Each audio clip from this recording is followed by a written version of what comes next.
Bueno, bienvenidos, bienvenidas a una nueva charla, un nuevo encuentro de la tercera Semana Mundial de Cinefilia. Creo que ya nos conocemos entre todos, así que necesario volver a explicar qué es la Semana Mundial de Cinefilia, solamente que estamos... ¿Cómo es la burbuja, el protocolo? Nos conocemos todos ya. Ahora estamos con Miguel Recorta y Álvaro Bretal, editores de Taipei, que es un proyecto relativamente nuevo, pero que nosotros seguimos con mucho entusiasmo porque se revelan muy curiosos en muchos ámbitos que a nosotros nos interesan particularmente. Así que estamos, y esa es, a partir de eso fue nuestras ganas de invitarlos. Tienen una agenda o al menos una línea editorial que va desde el cine argentino hasta rarezas varias y se nota que no son personas que, no se nota que la línea editorial esté muy afectada por la agenda. ¿Está bien esto que estoy diciendo? Nos estás robando cosas que íbamos a decir. Perfecto. Entonces me callo la boca y te dejo hablar. No, ya lo hacía.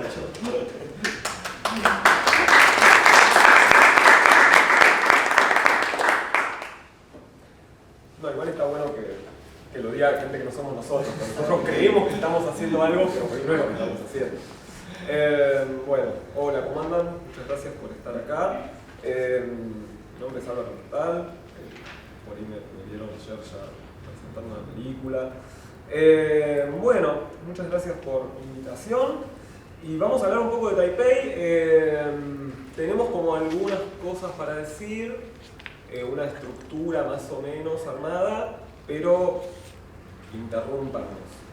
La idea es que sea un ida y vuelta, Sí. queremos poder charlar sobre el espacio y que no sea una disertación. Sí, Así que estaría bueno poder hacer intercambios. sí. Si quieren decir, che, qué desastre Taipei, tirar tomates o latas de cerveza, con cerveza. Bienvenida a Pueden esta usar. conversación. No sé, ¿podemos arrancar? ¿Quiere contar cómo nació el Sí, espacio? es medio de rigor. Sí. ¿Cómo? Es medio de rigor, como para explicar un poco el origen. Sí. Bien, Taipei nació hace muy poco, en el 2020. Durante la pandemia. Durante la pandemia. Sí. Durante la pandemia, en el marco de un espacio que se llama Colectivo Rutenberg, que es un espacio, bueno, no voy a hablar del Colectivo Rutenberg, es un espacio cultural que tiene muchos años, que a partir del 2019 se terminó de consolidar como una productora audiovisual por un lado y una editorial por el otro.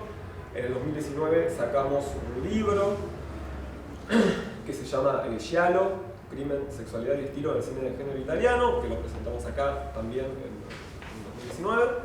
Y hoy se va a ver un giallo, para los que no saben. vamos a ver una película de Mario Bava que programó José. Sí. Y bueno, el libro lo coedité con Carlos Pajés y Natalio Pajés. Y luego de la edición del libro, bueno, aparecieron las preguntas, digamos, cómo seguir, qué libro sacar, qué hacer, cuestiones económicas bastante complicadas y demás, aunque el libro se vendió bien.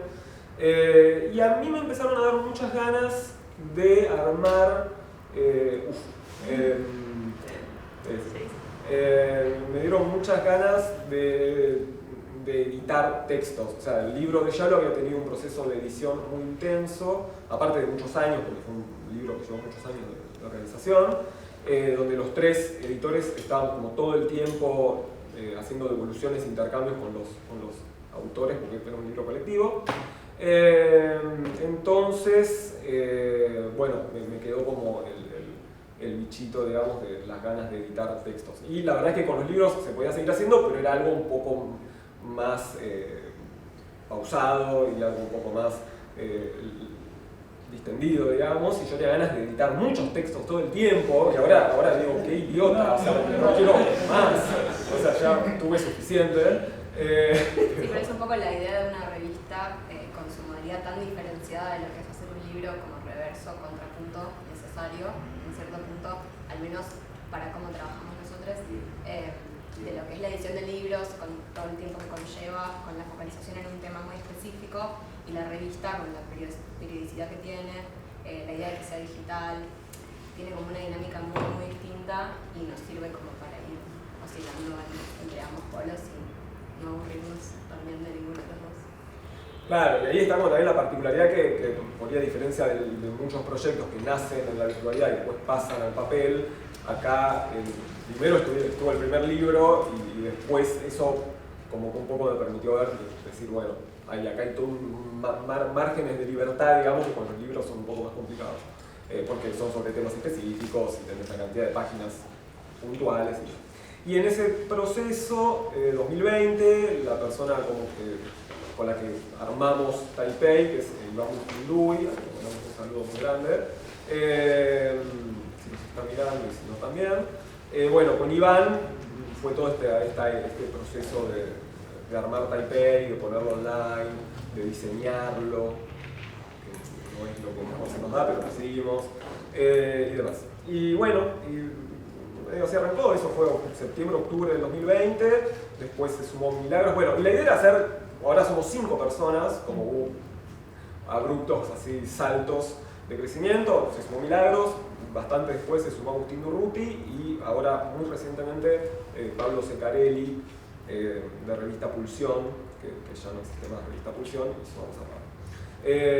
Un poco el equipo editorial se divide entre el director editorial, que sería Álvaro, el sector del equipo editorial, que seríamos Agustín Durruti y yo, con quienes corregimos los textos junto con Álvaro, invitamos escribas, etc.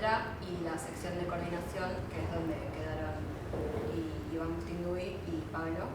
Y bueno, es coordinar la revista, controlar redes, cuestiones más económicas, etc. Sí, así es. ¿Cómo controlan, digamos? Hay una... ahora nosotros hacemos una revista, La Vida Útil es una revista en papel.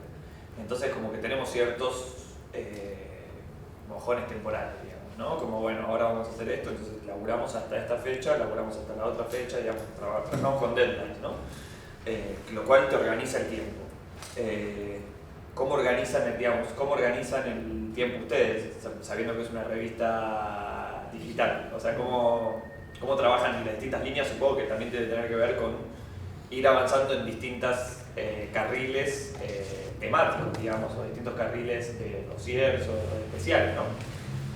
Sí, un poco eso, y también avanzar en todas otras líneas que como que aparecen, que tienen cuestiones económicas, con cuestiones de todo tipo, digamos, hay como tantas cosas a las que atender de pronto que es un quilombo. Y encima los libros, porque la editorial sigue y ahora estamos como proyectando 2 libros para este año, sí o sí para este año porque tenemos que responder a fondos. Claro, entonces sí o sí debe ser este año, y lo cual implica tener como a todo el universo Taipei sitio web, se suma todo el universo de la editorial, Rutenberg, que ahora se va a pasar a llamar Taipei, además por otra parte, eso es un anuncio.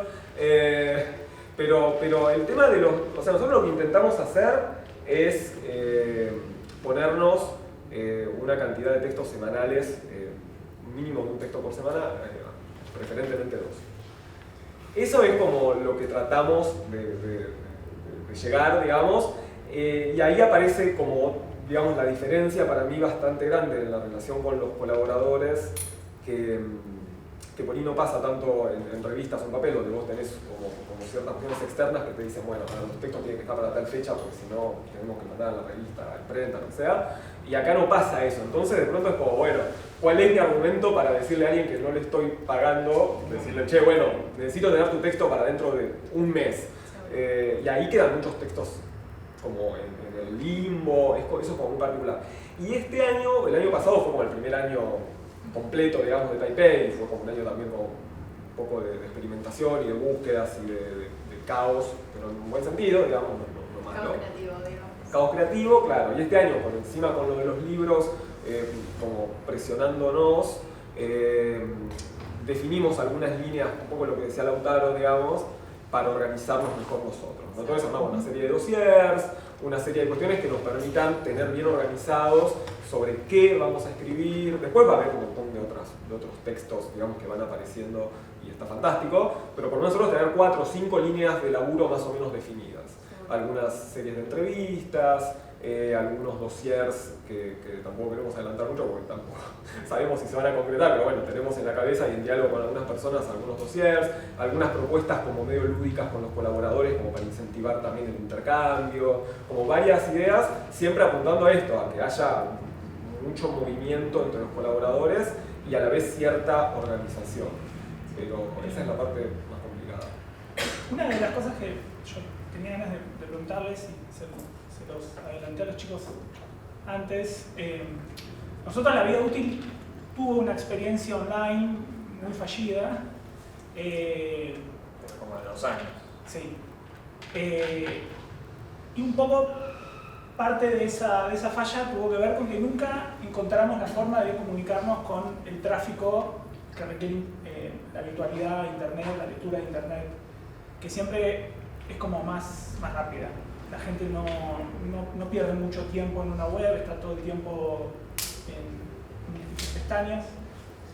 Y la intuición que tuvimos siempre es que los textos que nosotros publicábamos en Internet no servían para ese formato. Entonces, al trasladarlos a la revista, como que los sentimos un poco más cómodos.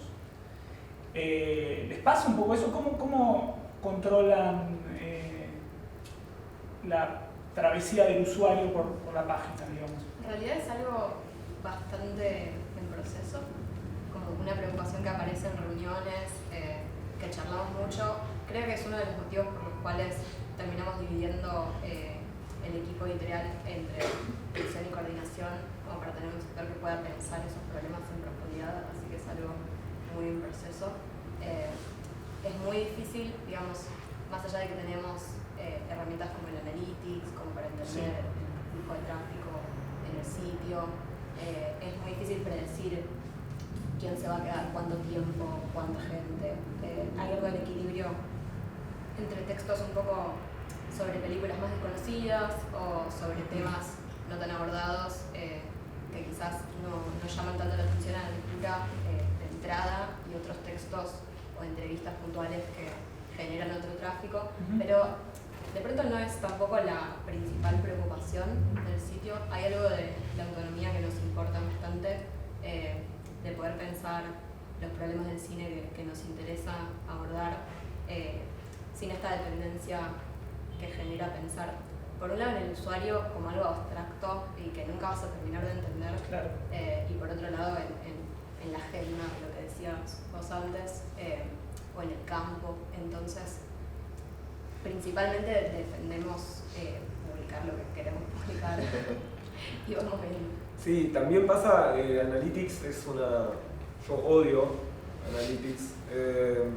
Por suerte está Iván, que me estuvo molestando durante muchos meses con el Analytics, y ahora se sumó Pablo, como que están, eso, ¿no? Como decía Mila, están pensando un poco en estas cuestiones, porque a mí me desespera un poco, o sea, no, es frustrante. A mí Iván dice, bueno, tenemos Analytics hace unos meses, no, bueno, mirá, hice una captura, acá está, mirá las entradas, que bueno, le digo, pero vos estás viendo la cantidad de tiempo que se queda. Eso No, no eso mató. es Eso no clave. mató. Sí, Eso, claro. eso fue lo que Tenés 100 entradas y están, pero en realidad están 15 segundos promedio. Te querés matar, si no, listo, ya está, cierro todo y voy a laburar una empresa.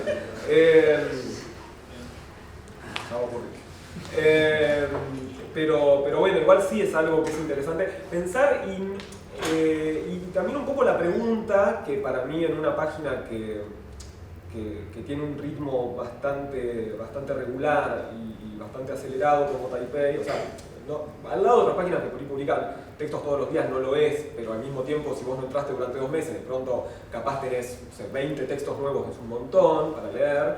Y ahora estamos llegando a los 100 textos publicados. Claro, en 1 año y medio, y un poco la pregunta es, bueno, ¿cómo hacer para que la gente vaya para atrás? Una revista es muy diferente y está buenísimo, y ojalá un poco uno de los proyectos a mediano o largo plazo es sacar una revista en papel también, pero acá es, bueno, hay cosas en las páginas 5, 6, 7 de Taipei, que cómo hacer para que se vuelva a leer eso y que no quede perdidísimo en el éter y internetico, digamos, y que la gente vaya ahí. Entonces hay como todo un laburo de redes, que yo no pienso hacer jamás, pero por eso están Iván y Pablo, que son los genios, que es bueno, cómo hacer para que se vuelva esos textos y darles movimiento. Estamos planteando distintas estrategias de difusión como para volver hacia atrás, esto que decía Álvaro, como armar una especie de rutas de lectura donde diferentes textos que dialogan de manera implícita entre sí se puedan como traer a la luz esa relación con esos itinerarios de lectura y que también traen a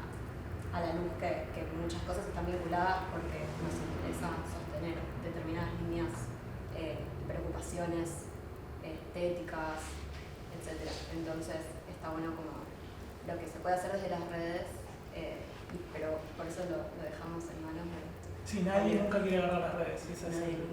No, pero yo me encargo de Twitter y ya es demasiado. Y eso que es tuitear y chao. Delegado en Facebook. No. Pero pasa que también esta cuestión de los itinerarios internos y de los textos que dialogan entre sí se puede empezar a ver a partir de una cierta cantidad de textos publicados. Cuando tenés 10 o 20 es muy difícil. Sí. Pero bueno, ahora estamos en un momento en el cual empezamos a ver, bueno, esto puede dialogar con esto y qué sé yo. El tema es cómo mostrar eso en las redes para que la gente se enganche. Entonces, la novedad, digamos, lo que está en la cartelera no es una preocupación que tenga La Paz, porque veo que, por ejemplo, ahora, bueno, está un poco más abajo, pero hay un texto sobre la película de Paul Thomas Anderson, pero no es algo habitual, digamos, que... No, o sea, de los últimos 3 textos, sí, hay, dos son dos entrevistas a... Sí. Buenísimo, Sí, es que no está muy en la agenda domingo últimamente, a menos que vuelvan a pasar el programa de Michael Jackson. El club de Michael Jackson. El club de Michael Jackson. Michael decía Price para Michael y sus amigos. Y eso era muy bueno del texto, es un texto, por si no lo leyeron, un texto que escribió Adrián Mollo para la revista La Maga en los 90 y es el texto original de Adrián, no es la versión que se publicó en La Maga, que tiene ediciones, sino que es el texto original que mandó Adrián. Con partes inéditas que no habían sido publicadas. Y además con una partecita inédita sobre Guy Marchand que no había sido publicada en La Maga. Y es muy bueno ver como, claro, cuando se publica el texto, Dinúbil era mucho más conocido por su programa de televisión que como historiador. Sí. Y eso era muy interesante de leer eso con, digamos, para nosotros Dinúbil es importante por sus historias del cine argentino, pero en un momento fue mucho más conocido. Tenía un programa, tuvo un recorrido periodístico en radio y televisión bastante importante y tenía un programa en los 80 sobre Michael Jackson. O sea, era como una suerte de mix entre una proto-MTV que pasaba videoclips de Michael Jackson, el breakdance y sus amigos, y gente que iba al concurso a bailar como Michael Jackson. Y él era el locutor, el conductor-locutor. Que era increíble porque era como un aparato, hoy lo ves, o sea, súper famoso. Era súper famoso y era uno de los programas con más audiencia que había. Era el disco más vendido de Michael Jackson en el mundo y incluso en Argentina, y él era la cara de Michael Jackson en Argentina. O sea, de hecho Michael Jackson empezó a blanquearse a través de él. Porque de hecho, y esto es del 96, hacía ya varios años que el programa no estaba al aire, y sin embargo todavía era... Sí. Y los libros igual no se conseguían ya también, pasó eso, los presentaron después, entonces el historiador quedó totalmente eclipsado. Claro. O sea, los libros esos eran como de culto, sabíamos que existían, pero era imposible llegar a un domingo de Dinúbila. Después se reeditaron y él empezó a ser recuperado en esa época, fines de los 90, como un historiador del cine argentino. Ahí es interesante. También fue responsable de una señal que pasaba mucho cine argentino, que es Space, ¿no? Presentaba cine argentino. Presentaba cine argentino. Sí, pero el club de Michael Jackson era para que sabíamos quién era tristísimo, Sí. porque era un laburo que le agarró con plata, Obvio, no sabía obvio. quién era Michael Jackson, era horrible. Sí. Era amigo de Romay, me parece. Claro, sí, por era eso. amigo de Romay y Romay metía eso. Que aparte era lo nuevo de ese momento, que era Thriller. Y él decía Michael decía play, ponme play, le decía al tipo y pasaba un video. Increíble, hermoso. Hay muy poco registro de eso ahora en YouTube. Muy poquito. No hay. Un minuto y medio, un poco. Debía ser en vivo, hay mucha televisión en vivo que no se guardaba, entonces Claro. Deberían hacer cosas muy El varias. Canal 9 tiene su archivo bastante dentro del desastre que son los archivos de televisión. Claro. Habrá que ver si. Bueno, así que No, eso que nos interesó publicarlo junto con la entrevista a Clara Krieger, porque es una persona que está muy interesada en el recorrido de Dinwiddie como historiador. Ahí es capaz más explícito el diálogo entre textos por ser consecutivos. Pero bueno, volviendo a la pregunta en relación al tema de la agenda, digamos, en realidad priorizamos los intereses de los colaboradores y hay algo de la diversidad de colaboradores de orígenes muy distintos, de formaciones muy distintas, en etapas formativas muy distintas que, digamos, ayuda a la diversidad del propio sitio y ahí ingresa como una dosis de azar, porque obviamente no controlamos esas preocupaciones o esos intereses. Aunque nos encantaría. Nos encantaría. Pero entonces un poco lo que sucede es que por un lado podemos tratar de promover determinadas escrituras, pero siempre si de golpe a Pablo le interesa escribir sobre Licorice Pizza es bienvenido. Tenemos algunos como lineamientos editoriales en relación al tipo de texto que nos interesa priorizar. Pero un poco, por ejemplo, nos pasa algo con las reseñas, que es algo que tratamos de evitar la reseña de estreno, por ejemplo, y priorizar un tipo de texto que se pueda separar de la cartelera del jueves y poder pensar en profundidad en una película el tiempo que lleve. Tenemos intercambios de meses con escribas por textos puntuales y devoluciones y nuevas versiones y trabajos muy, muy intensos de edición, porque lo que nos importa es más la crítica como género literario más que como respuesta a estrenos o, digamos, pensar la lectura de la crítica como una situación que no tiene que estar subordinada a lo que está en cartelera, a lo que se está hablando. Entonces funciona un poco de arriba para abajo y otro poco de abajo para arriba, digamos, el resultado de lo que es la página. No es tanto usted proponiendo, sino que es más el grupo estable de redactores llevando sus propuestas. Sí, funcionaría un poco como dentro de las propuestas que vayan apareciendo. Si bien, como decía hace un rato, digamos, nos interesa empezar a pensar como estrategias o dinámicas para nosotros bajar un poquito más de línea, esa que a mí me encanta, pero bueno, no es tan fácil, hay que ser cuidadoso e inteligente de la hora de hacerlo. Hay que ser medio Inception. Sí, exacto. No podés así caer un día en el grupo a decir, bueno, ahora quiero que escriban sobre nada, porque vas a echar, bueno, pagame. Pero, digamos, sí, un poco la búsqueda es que a partir de las preocupaciones de cada uno y de los intereses de cada uno, que se llegue a los mejores textos posibles, digamos, ¿no? Como hay algo también un poco intuitivo de parte de los tres editores, digo, los tres que estamos como laburando sobre los textos, Agustín Milagros y yo, como una cosa intuitiva de decir, bueno, a ver, ¿qué hay en este texto que nos interesa potenciar? A veces hay gente, no vale nombres, igual no voy a decir nada malo, algo bueno, hay gente que te manda textos que decís, bueno, listo, esto acá es una coma, dos boludeces, chao, está impresionante. Bueno, lo voy a decir, pasa mucho con Agustín, que es un animal, Agustín Durruti, y después hay casos que hay todo un proceso para hacer y es parte, digo, entre nosotros lo hacemos también, no es que nosotros caemos de un ovni, digamos, y no, nosotros también lo hacemos. Y nos corregimos mutuamente. Y nos corregimos mutuamente, y sí, es un poco eso, digamos, es un poco el proceso de que los textos sean trabajos obviamente con una firma, con un autor, que es el responsable principal, pero también hay un trabajo colectivo detrás. Y eso es emocionante. O sea, realmente, a mí me emociona más eso que casi cualquier otra cosa, digamos, ver un proceso de 3-4 meses de un texto y que realmente el autor termine como recontra contento y conforme con el laburo y con mucho respeto y con mucho, digo, un intercambio fluido y con, che, bueno, ¿qué te interesa? ¿Te parece esto? ¿Te parece rescatar más esto y esto dejarlo en un segundo lugar? Y demás, y que eso termina dando por resultado un texto con el que todos estamos contentos, eso es fantástico. También hay algo del orden de los procesos pedagógicos.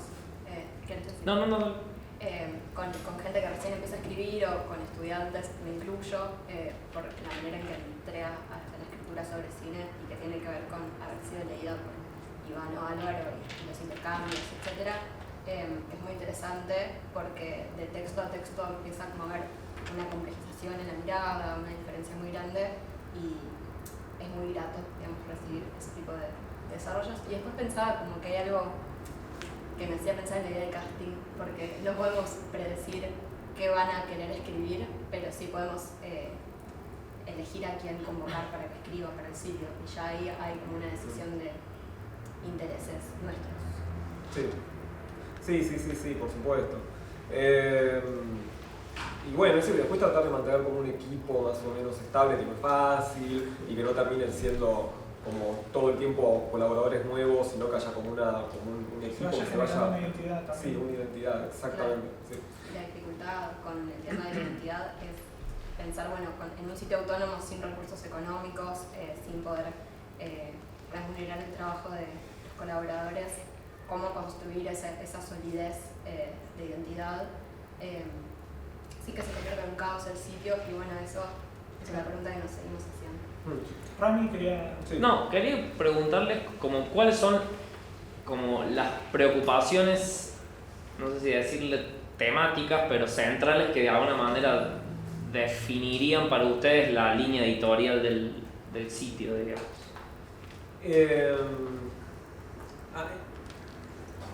No. Hay una tentativa de respuesta que es que, digamos, por lo menos en el inicio de Taipei, o sea, algo que yo tenía muy en la cabeza, todas estas son cuestiones que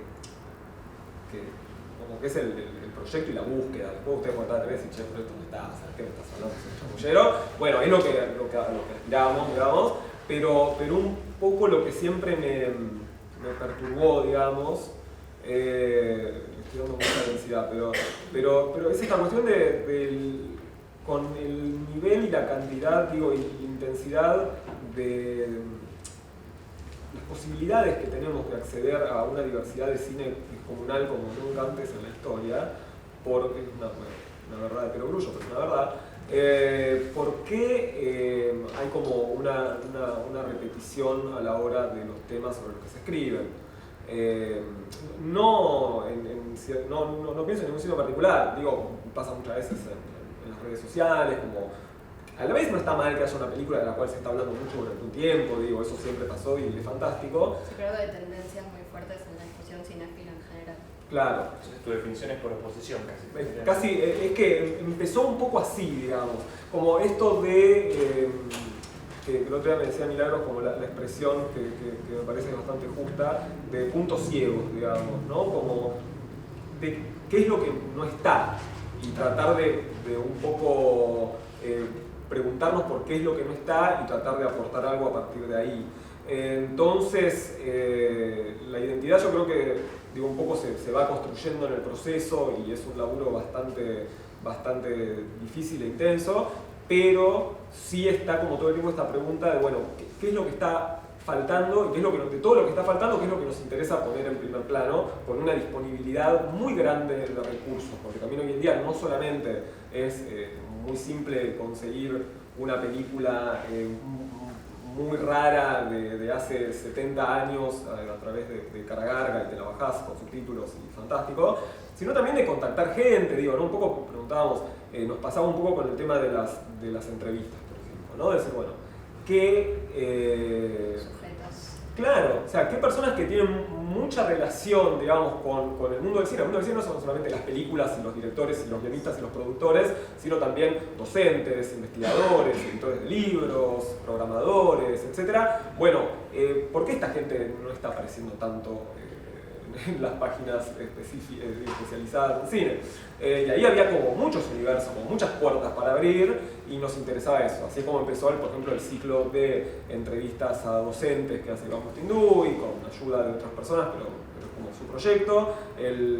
Ahora el investigadores que iniciamos con la entrevista a Clara Krieger. Y ahí nos parece que hay algo interesante para investigar, ¿no? Y ahí aparece como otra de las cuestiones que por ahí son un poco una preocupación desde el inicio en Taipei, que es romper de alguna manera con algo que en verdad creemos que las publicaciones como La Vida Útil, Las Veredas y demás, por suerte está ocurriendo, que es, digamos, ni estar 100% pegados a una investigación, al tipo de investigación académica, digamos, más cerrada, de circuitos académicos, pero tampoco renegar de eso constantemente como si fuera el demonio, digamos, ¿no? Sino que, digamos, tanto en la escritura más libre, más creativa, más ensayística, más literaria, como en cierta, es una palabra espantosa, pero con cierta rigurosidad académica o en cierta búsqueda de fuentes y de datos y demás, en la unión entre esas dos preocupaciones, digamos, puede empezar a aparecer un tipo de crítica con la cual, en principio yo, pero creo que todo el equipo de Taipei, nos sentimos más cómodos. Y queremos leer. Y También que nos hay algo interesa leer. de pensar qué tipo de sitio, digamos, posibilitar que exista el tipo de sitio que te gustaría estar leyendo, y por eso la participación de tanta gente enriquece mucho ese proyecto, porque no es que somos nosotros 5 y nos leemos entre nosotros y ya, sino que siempre está este descubrimiento, no solo de gente que nunca había escrito, sino de gente que viene mandando textos para Taipei y de pronto nos sorprende. Y después pensaba en relación a buscar lo que no está, el tema de los rescates de Taipei, porque no es solamente lo que no está porque nadie escribió sobre eso, sino lo que no está porque estuvo alguna vez publicado en una revista en el 70 o en los 90 y de pronto ese texto está perdido entre archivos inconcebibles, y poder volver a traer eso al frente para reflotarlo en la discusión cinéfila también nos interesa, y es un poco cubrir puntos ciegos, pero como para que no haya una especie de desmemoria o ceguera con lo que ya se escribió, porque hay mucho escrito, entonces es casi como una idea de reciclaje, pero en el sentido de volver a material que nos interesa mucho y no está disponible. Las traducciones tienen mucho de eso también, entonces no es solamente en relación a los textos inéditos, sino a los rescates y las traducciones, además de los inéditos. Sí, sí. Hay algo que me llamó la atención, ya que mencionan lo de las traducciones, que la sección dedicada a eso en el sitio se llama Traiciones. Sí. Piensan, o sea, hay algo... ¿Es la letra? Es lo primero que pensé, pero me parece que bueno, por ahí puede ser un error, pero no. No, Es un dicho. Es un dicho. Claro. Traductor, traidor. Claro. Sí, traductores, traidores. Sí, es un poco jugar con eso. Digo, a ver, que es muy difícil ponerle nombres a las cosas. Sí. Por eso no tengo hijos, porque ¿cómo Le ponen todo Taipei. Taipei.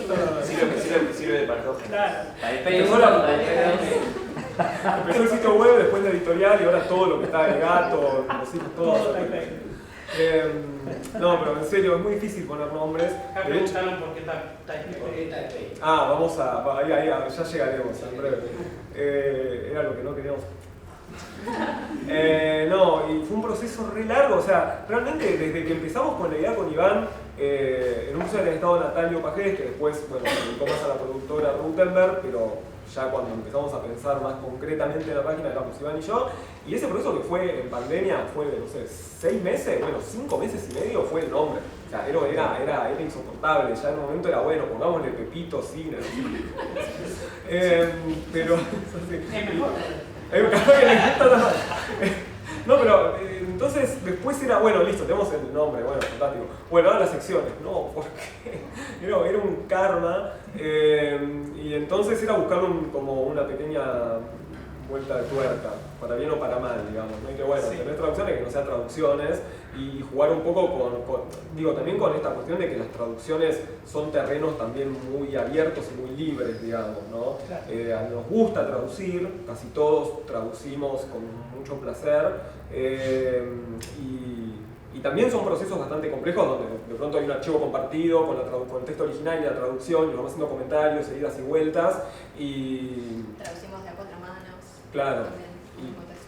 Entonces había como algo de que también la traducción, digamos, es un terreno medio en disputa, digamos, no es algo directo matemático, cosa que Juan, por ejemplo, debe saber muy bien, digamos, hay una complejidad, digamos, en la traducción.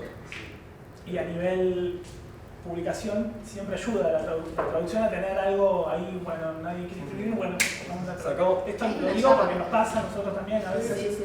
Che, hay un texto que se podría traducir, listo, buenísimo, sale eso. Sí. Y ahí hay algo también que nos pasa, bueno, lo mismo que decía recién de las películas y de demás, y de pasa mucho tanto en la Argentina como fuera de la cantidad de material que hay perdidísimo, ¿no? Sí. Digamos, porque a veces pareciera, ahora por suerte de vuelta con sitios como Aira y demás está cambiando, pero realmente, digamos, durante mucho tiempo, hablando con gente, daba la impresión que la crítica de cine nace con El Amante y Filme en los 90, que son dos publicaciones, digamos, que yo hemos leído muchísimo y son fantásticas, pero hay una larga tradición detrás y muchos textos sobre cine publicados también en revistas que no son especializadas y hojeando revistas, por ahí en librerías de usado, pues así vas encontrando cosas que dices, che, qué bueno que estaría publicar esto y digamos, mostrarlo después de años y décadas de estar perdido, y traducciones igual. Entonces, y de pronto voy las cosas que pasan más de casualidad son las que mejor funcionan, ¿no? Nos pasaba con el texto de Ballard sobre la Yeté de Chris Marker, que un día mi amigo Sabransky dice, che, mirá, encontré esto. Ah, mirá, y era un texto recontra corto, y dijo, esto lo traducimos en 3 horas, y se movió muchísimo. Entonces, nunca sabes muy bien qué es lo que va a resultar como más interesante para el lector, y qué es lo que no, y después por ahí estás, digo, meses y meses con una entrevista o con un texto y decís, bueno, con esto realmente va a sacudir los cimientos del mundo y no, ciertamente no ocurre. Entonces ahí hay como todo por eso Analytics es una mierda. Esa es mi explicación, mi argumento de por qué Analytics es una mierda. Bueno, eso es matar al mensajero. Hay algo de lo que siempre me interesa y no se suele hablar en estas mesas de crítica que suelen ser muy aburridas siempre. No es el caso. Está bien, traté de meter muchos chistes. Sí. Que tiene que ver con la escritura en sí. Con cómo escribe alguien que escribe sobre cine, digamos. Que nada, hablando con Milagros, ella me contaba que le interesa la impronta literaria que puede llegar a tener una crítica de cine. Justo hoy cuando llegué al taller, cuando estaban hablando de eso, de cómo un texto se puede independizar del objeto de la película y por ahí entrar a terrenos un poco más libres, más poéticos, y la película termina siendo una excusa casi. Y noto que en Taipei está esa impronta, y bueno, nada, me gustaría saber qué piensan. Sí. Yo no lo pensaría como una impronta, sino como la crítica como un género literario, claro, digamos, porque pensarlo como una impronta ya es pensar la literatura como un color que le das al texto, y en realidad es como cuando lees un ensayo y te puede emocionar sin estar usando su objeto como excusa. Para mí son dos cosas muy distintas, porque usar el objeto como excusa para hablar de que viste pajaritos a la mañana y ya no me parece interesante, digamos, o hacer un texto narrativo a partir de una película, y bueno, es un texto narrativo, no es una crítica. Entonces, no creo que sea necesario emanciparse de la relación vital, digamos, fuerte y concreta y rigurosa con el objeto para que el texto pueda tener potencia literaria. Entonces, un poco es el equilibrio entre esta mal llamada rigurosidad académica que decía Álvaro antes, en tanto búsqueda de densidad investigativa o de procesos fuertes o de miradas fuertes sobre el cine que puedan plantear otras historias del cine posibles, y eso no es partir de una película y abandonarla en el camino, sino que es relacionarse con bastante potencia con la película, y eso se refleja también en la escritura, me parece. Entonces, no es solamente tomar una película y decir un par de ideas, sino es como la vinculás con otras películas de la misma filmografía del director o con antecedentes, y todo eso para mí también le da una potencia y densidad literaria, más allá del estilo, digamos, como parte del estilo también, me parece que es. Entonces, bueno, exactamente. Sí, también una cosa es por ahí lo que pretendemos nosotros como equipo editorial, o individualmente cada uno, porque somos 5 personas distintas, y lo que de pronto ocurre en la práctica, ¿no? Digamos, de pronto aparecen textos que sin responder 100% a esto que decía recién Milagros, así todos nos resultan interesantes y ameritan estar en el sitio, y tratamos de ser bastante abiertos en ese sentido. El problema, mi mayor reparo a veces con cierta como con cierto énfasis en lo estilístico, es cuando yo veo, que esto es 100% subjetivo y a veces lo veo, a veces no es que ocurre en todos los casos, obviamente, la escritura, como la destreza o la capacidad de emocionar a través de la escritura, lo que sea, fue como una especie de coartada, digamos, para esconder la falta de ideas sobre el cine, sobre la película. Ahí es donde yo digo, se me prende como la luz roja, es como, che, ojo, guarda. No suele pasar, no es que suele pasarnos a nosotros, me pasa a veces leyendo otros textos y no me gustaría caer ahí, pero y a la vez puede pasar, digo, entonces de pronto nos ha pasado, por ejemplo, con gente que no hemos, porque a esto, no sé, supongo que le debe pasar a todas las revistas en los sitios, hay gente que contactamos nosotros y gente que nos envía textos. Y la gente que nos envía textos, por ahí nos pasa que es muy raro el criterio por el cual decidimos tomarlos o no, o decir, bueno, sí, laburemos este texto o no lo laburemos, o decir, che, no, gracias, pero no lo estamos buscando. Y a veces no tiene que ver con cómo están escritos. A veces llegan textos que están muy bien escritos, pero vos sentís que hay algo ahí que no te termina de cerrar. Y es algo tan...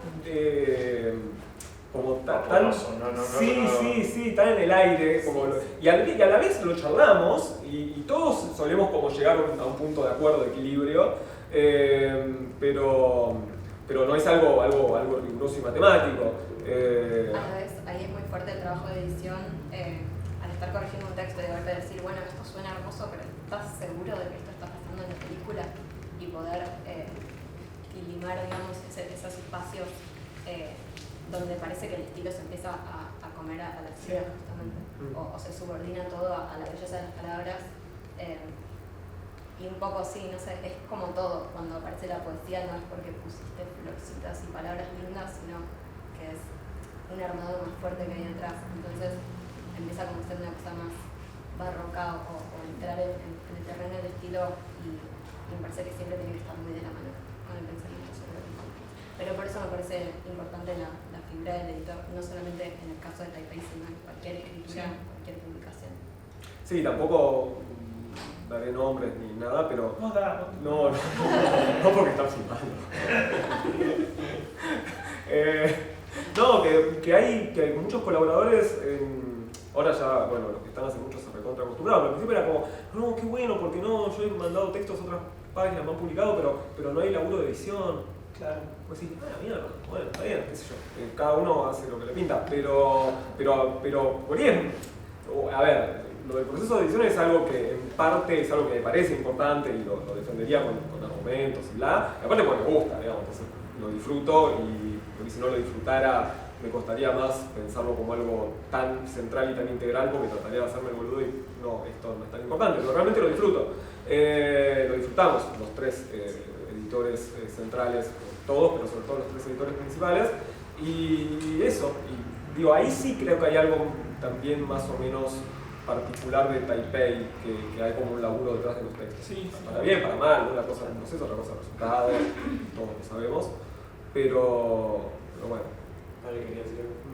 No, quería, siendo que la pregunta de Lucas, porque yo me preguntaba lo mismo con respecto a si entienden la crítica como un género literario, qué pasaba con la autonomía con respecto a las películas.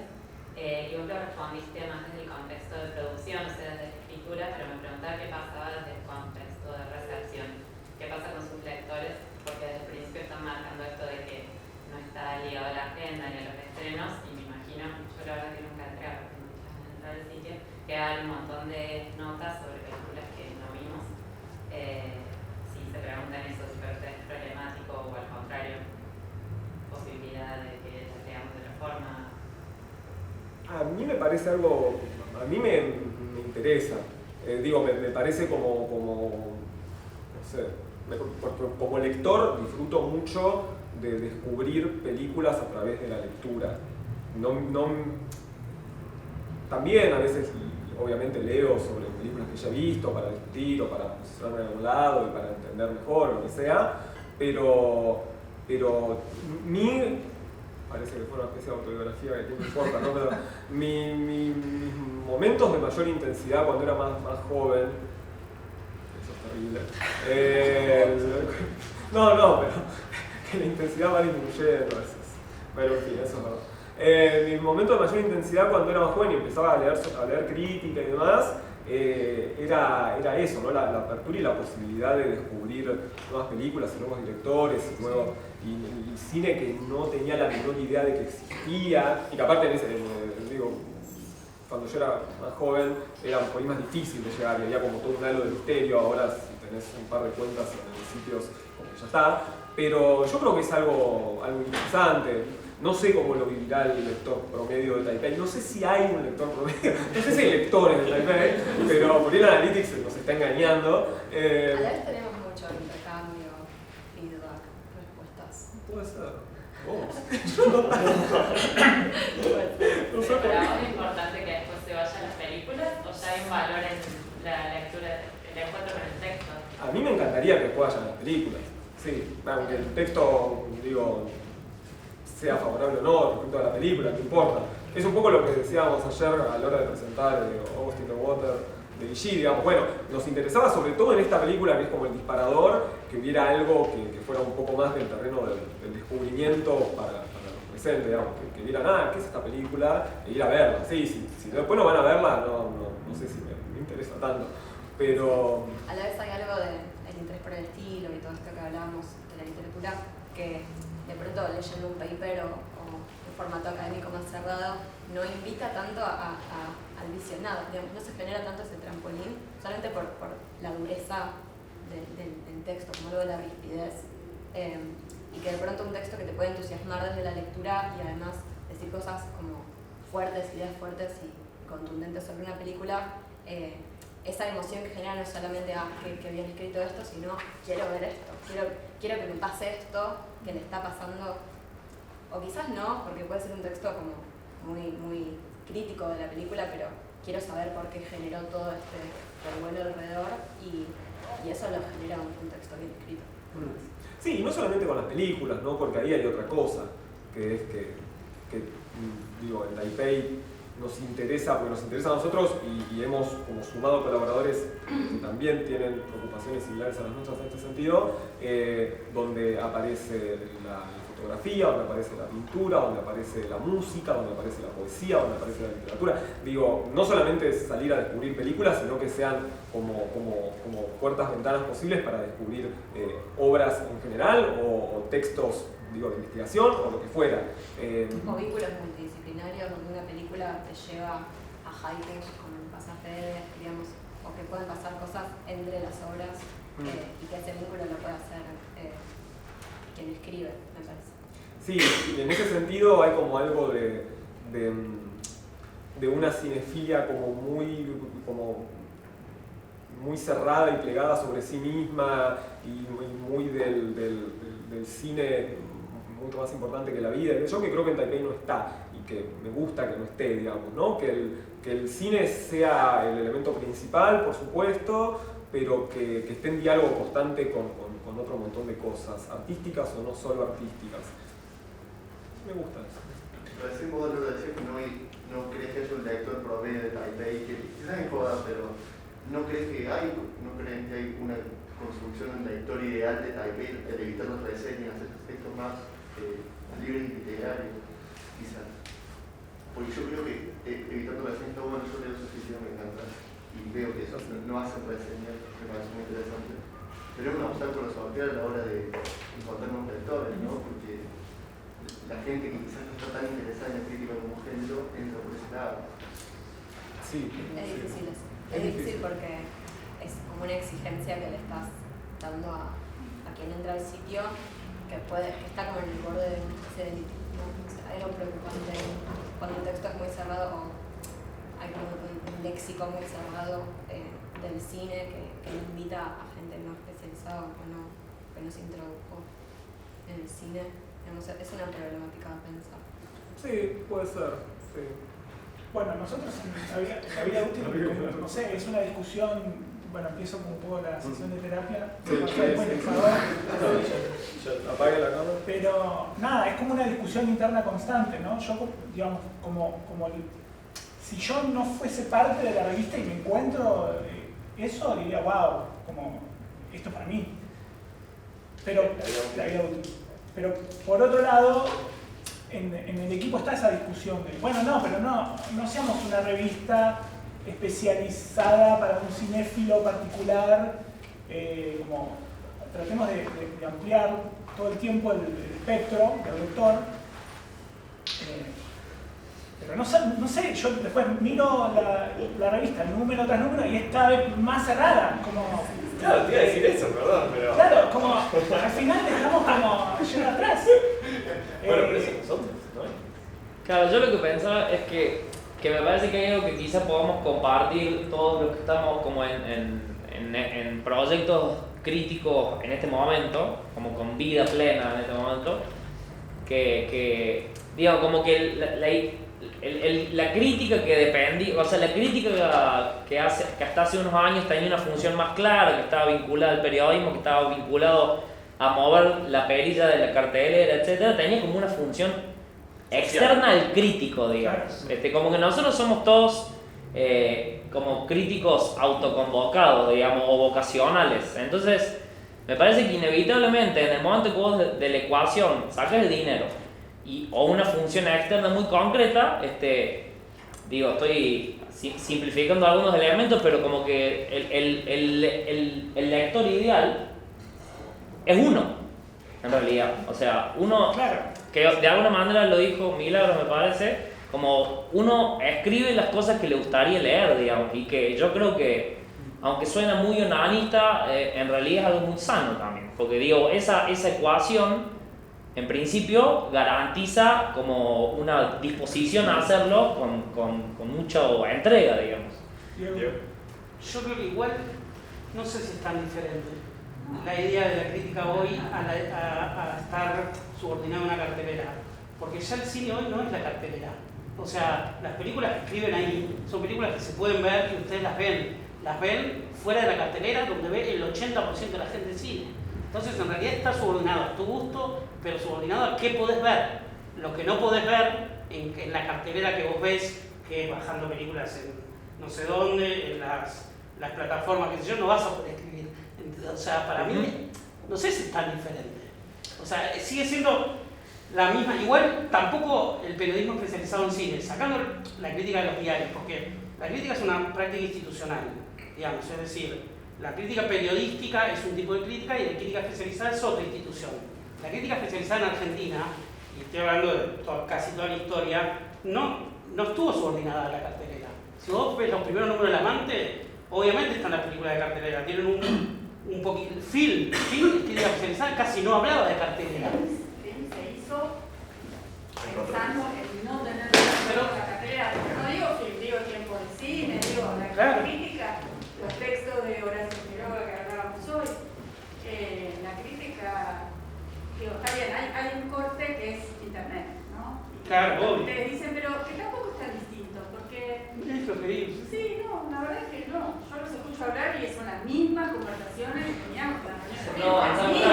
mismas palabras. Yo creo que sí. El efecto del diario, pensaba vos. La misma cuestión económica. El tema es la reseña diaria. Claro, para mí eso sí que claro. existe más. Sí. Porque además tampoco nadie, salvo muy poca gente se guía por la reseña diaria hoy. Porque si va a ver Batman, va a ver Batman, la reseña diaria. Claro, murió ese periodismo de la crítica periodística, en términos del periodismo como criterio de actualidad. O sea, no sé si murió igual, pero está como en un momento donde está en baja. O sea, yo creo que hay gente que sigue leyendo críticos. Yo creo que esa práctica todavía existe, críticos de diario, digamos. Sí, o pero sea, hay para gente ir a que ver debería... con el Pixar, para saber si Claro, la por el eso. Pixar o no para saber si a ver Batman. Claro. Como que yo lo que por ahí reformulando, lo que me genera como cierta, vértigo, es la idea de qué pasa con el crítico cuando se le quita la función más pragmática a la práctica. Pero es la misma, porque vos... La función para los que hacemos film, para ustedes y para todos, es que la gente vaya a ver las películas. Sí, es lo que acaba de decir... Que la gente vea las películas. Claro. Hoy tenés la ventaja de que podés hablar de cualquier película y la gente la puede encontrar. Nosotros, y un poco ustedes dicen, esos textos que desaparecieron. Bueno, no, digo, ustedes están acostumbrados a decir, no está en internet ni lo googleen, no existe. No, digo, nosotros íbamos a Corriente, a la Avenida Corriente a comprar las revistas, todas, y las tengo en el. Y si no, están en las bibliotecas. Uno va a la biblioteca, se sienta y lee y encuentra tiempo de cine y lee todos los textos. Genial que exista IRA, obviamente, genial que exista IRA ahora y uno puede, desde la comunidad de su casa, pero digo, nosotros teníamos que esperar que den, como dicen, ¿no? Teníamos que esperar que den el abrazado potente en algún lado para verla. Si no, fuiste, cuando veías en tu vida te quedabas con textos. Pero fuera de esa diferencia, que es una gran ventaja, obviamente, en la actualidad, siempre el impulso es el mismo. Pero claramente es que la gente vea las películas y las discusiones son las mismas, ¿no? No tenemos plata, no le pagamos a nadie. La gente escribe porque ama el cine, lo que queremos es que el texto esté bien escrito, pero que básicamente y sobre todas las cosas la gente salga de ahí y diga que pero el tema de internet me parece importante en el sentido de que decide, pone mucho más responsabilidad, porque es una palabra que más me gusta, Ramiro, en aquello sobre lo que vos vas a escribir, porque en realidad hay una dimensión, a mí me resulta muy vertiginoso eso. Yo soy más grande además, entonces es un universo al que a mí me cuesta decir, vamos, voy a escribir sobre una película, bueno, a mí me gusta el cine italiano, ¿no? Entonces digo, voy a escribir sobre Cotafaro, y digo, ¿para quién? Y lo escribí igual por lo mismo, por lo que vos haces un dossier sobre diagonales. O sea, el criterio para mí es muy fundamental, que tiene que ver con ese deseo de ir hacia las películas, de que las películas circulen después, ¿no? Y eso como que se ha mantenido. Pero hay algo que quería decir que me genera un poco de conflicto, digamos, que han dicho que la función de la crítica, digamos, en cierto punto es, no sé si la función, pero digamos, una de las funciones de la crítica es que las películas se vean, que la gente pueda encontrarse con las películas y que se informe, digamos, y que la experiencia estética sea mejor, ya sea que lo lea antes o que lo lea después, digamos. Pero hay otra función de la crítica que a mí me saca el sueño, digamos, que tiene que ver un poco con lo que decía José, por ejemplo. ¿A quién le importa escribir sobre Cotafabio o a quién le importa leer sobre diagonales, digamos, ¿no? Y yo creo que en cierto punto estos rescates y también los textos que están más vinculados al periodismo y que están escritos más sobre el estreno de una película, sobre el pucho o sobre cosas que son más urgentes o más de actualidad, digamos, tienen que ver con la discusión con el cine por venir, digamos, ¿no? Entonces hay algo que se configura al menos en el círculo del cine argentino, digamos, o en un círculo acotado del cine argentino, que tiene que ver con esto, con la discusión quizás indirecta o quizás imaginaria con los propios realizadores, digamos, porque la crítica también debería poder ir avanzando en función de las películas que se han hecho y las películas que se pueden hacer. Entonces, por ejemplo, nosotros hemos hecho un dossier sobre diagonales, también, que a quién carajo le importa diagonales. Pero yo ya he escuchado a alguien que ha visto una película de diagonales y que la pone en referencia para hacer su propia película, digamos, en el cine argentino. Eso me parece interesante también. Entonces, pero que la cinefilia es eso. Sí, bueno. La cinefilia a nadie le interesa la diagonal, a vos te interesa. Entonces vos escribís y ahora le interesa a otra gente. Es contagiar. Y La conmigo, cinefilia es contagia, y el hecho- contagiar la ilusión. Pero eso decía Milagro claramente, decía, aparte la cuestión del texto, produce el texto mismo, en tanto que produce el entusiasmo por ir a la película. Vale en sí y tiene carácter positivo. Es como una doble cosa que se pasa, genial. Sí, el tema también es la pregunta de, bueno, ¿para quién escribimos? Que a mí me interesa hacer esa pregunta, digamos, ¿para quién es Taipei? Más allá de que no tenga respuestas muy definidas, que es, digamos, eso no puede condicionarte sobre qué escribís, y tampoco toda esta idea de, bueno, entonces como yo quiero que no sé, las películas diagonales las vea mucha gente, bueno, voy a escribir algo que yo pienso que va a ser más fácil de leer para no, digamos, es hacer lo que uno desea hacer, digo, hablando sobre las películas que a uno le interesan y cómo uno se da estrategias para que el lector X promedio, ya sea ultra cinéfilo o alguien que Taipei está de pasado, que compró la vida útil, no sé, la vio y dijo algo interesante, que lo convoque, digamos. Entonces eso, cómo transmitir ese deseo, esa pasión y ese entusiasmo. Algo medio nichiano de escribir para todos y para nadie. A eso me refería con lo que decía el lector ideal. No creo que el lector, como dice, le exija a ustedes, sino que ustedes le están exigiendo al lector. Entonces, eso está muy bueno. Eso es lo que yo con la... Y por otro lado tenés la coca que saque esa puta. Igual yo quería aclarar algo en relación a lo que decía Paula de los rescates o de que los textos están. Igual sí hay algo de pensar para quién estamos escribiendo, para quién estamos haciendo esos rescates, y quizás es para alguien que no iría a la biblioteca a buscarlos y de pronto ese texto irrumpe en el feed de Twitter, digamos, y se puede producir ese encuentro con una gente que quizás no iría a buscarlos. Estaba marcando ese punto donde parecería que las cosas no existen porque no están en internet, nada más. Claro, sí.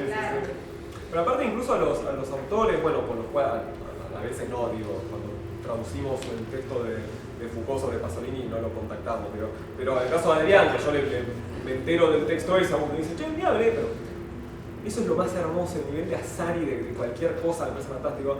Está bueno después hablar sobre metas y objetivos y organización, pero hablando de la nada, vos me dice, ¿sabes que un día, hace como 5 años, estaba hablando con Adrián Moyo y me dijo que había hecho una nota sobre Dinúmil, al toque le mando un mensaje a Adrián, y Adrián estaba recontra contento de decir, o sea, bueno, justo encima acá no era ni en un libro ni en una revista especializada en La Maga, que la podés conseguir en una librería de usados o en una biblioteca incluso, pero es como bastante, hay que salir a buscarla con bastante énfasis, y que tampoco era una nota de tapa siquiera, era como algo que estaba ahí en el medio de la revista, y bueno, y eso también genera, ¿no?, como mucho interés que eso se vuelva a leer, porque aparte tenemos por ver en mi cabeza, si tenemos a un pool, el lector promedio de Taipei, calculo que será más o menos joven, no sé, pero digo, entre 20 y algo y 40 y algo, no sé, capaz no. ¿Cómo? Pensando en promedio, no pensando en... será por eso que no la leo. No, me doy cuenta. No apuntan a mí. No, es que no apuntamos a nadie, pero... Vamos a conseguir lectores de 10 años, así Pero igual pensando en el analytics que te da Facebook, digamos, vos entras al perfil de Taipei en Facebook, digamos, desde la administración, y te dice el promedio de gente que interesa, y está como el triangulito y hay gente entre 20 y 30 años. Digamos, no es algo que estamos inventando como búsqueda o proyección. Yo no sabía lo de la analytics. Sí, te dice... Una pregunta quería hacerle sobre la cuestión esta que ustedes dicen de los textos, porque a mí hay una cuestión que en realidad es un bálsamo que me tiro a mí mismo, que es pensar en el tiempo mediano, en el tiempo medio, es decir, bueno, ok, listo, capaz que en la semana de publicación de los textos lo lee muy poca gente, pero tiene la chance de sobrevivirse, ¿viste? ¿Les pasa, por ejemplo, que textos que han publicado hace 6 meses continúan teniendo visitas o están muy cortados con la publicación última? El tema es que el Analytics lo estamos usando así como regularmente desde hace unos meses, entonces tampoco tenemos la posibilidad de hacer como ese laburo de ir tan atrás a ver qué es lo que... Hasta ahora lo que más estuvo leyendo en los últimos meses son las publicaciones más recientes. También hubo todo el impasse de enero, o sea, estuvimos como un mes y medio de vacaciones y ahí bajó mucho la cantidad de entradas, pero... Sí nos enteramos igual, de pronto, al menos de nuevo, me entero yo y vos no, pero me llega como gente que entra solamente para leer a tal escriba y de pronto entras al perfil y tenés textos de hace un año y se leen, o gente que me dice, che, leí algo tuyo de tal texto y yo digo, eso ni siquiera me acordaba que lo había escrito. O sea, gente que ingresa no por los textos sino por personas específicas, eso pasa, y después no sé, que alguien comparta en Twitter la traducción de Fritz Lang. eso se leyó mucho. Eso se leyó mucho y Sí, se sigue leyendo. un texto de Fritz Lang que publicamos hace como un año y... ¿Qué será? No sé, se trata que alguien dice que bueno que exista esto y lo publica en Twitter y vuelve a generar un flujo de entrada. Y una cosa más relacionada a lo que comentaba Paula de lo de la virtualidad del papel, que claro, en realidad incluso hasta es al revés, porque el papel sigue teniendo su presencia en algún lado, algún número va a haber, y con internet no pasa eso. El otro día nos pasaba me pasaba de querer entrar a leer algo que ya la página se había caído o la habíamos bajado. La Maga va a seguir estando y digo, Sí. 5 años. 4 años online. No existe. Como con las películas. Claro. No existe. Como con las películas. Uno de los primeros sitios sobre cine en Argentina se llamaba Otro Campo, no sé si alguien lo recuerda. era muy prolífico y subió millones de textos. Yo de hecho publiqué ahí y no sé si sigue existiendo en algún lado. Claro. O sea, no, yo de hecho quise recuperar ese texto como lo había publicado ahí y no lo pude recuperar. Nosotros tenemos un CD con un film online en algún lado. Digo, es como un problema. Sí, porque de hecho uno siempre lo piensa, no sé, a mí me pasa en general, ¿no? Mi vida como todo muy corto plazo. Digo, bueno, pero acá 3 años todavía sigue existiendo. Sí, acá 3 años, pero digo, dentro de 20 años, si seguimos vivos, ¿qué va a pasar? Y probablemente no esté online. Entonces también estamos haciendo un laburo de tener como el archivo guardado. Lo imprimen y lo ponen. Sí. Una versión impresa de cada texto no está mal. No está mal, no, para nada. Bueno, ¿por qué tal? ¡Vamos! Ahora ¿cómo sí. veníamos veníamos re bien.